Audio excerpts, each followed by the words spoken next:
My name is Lewis Bobulov, and I'm studying the Masters in Plant and Fungal Taxonomy, Conservation and Diversity.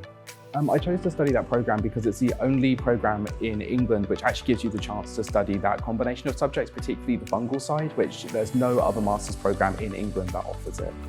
I found the most interesting part to be the trip to Madagascar, getting to do hands-on research in the environment and taking part in active conservation projects. So whilst we were out there, we did surveys of the national parks to help identify if the conservation strategies they had in place were working, to see if the forests were regenerating properly and if there were any changes needed to the management. I think because the main benefit that I gained from being a Queen Mary student is its partnership with Kew Gardens, meaning that it essentially combines a master's placement with a year in industry, so you get to see active research as it's happening and take part in it.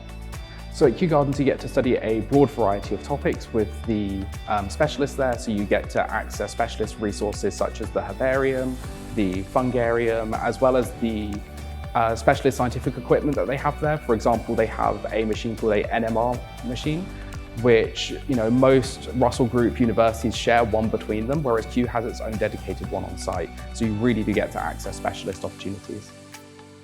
So if you're on the fence about whether or not you should study the program, I'd highly suggest looking at the Kew website and the Queen Mary website to see the sort of research they're involved in, because a big part of the program is a 6-month research project, and there is the opportunity to do a wide variety of projects. It doesn't even have to be specialists, in plants and fungi. I know people who are studying bees, people who are studying fungi, people using AI to analyze data to inform conservation priorities.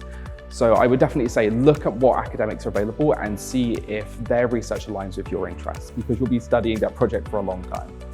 I think the best part of being a student at Queen Mary is that it's a really supportive environment. All of the lecturers are really supportive, and there's really good support services as well. For example, the Advice and Welfare Service and the Career Service are absolutely fantastic here.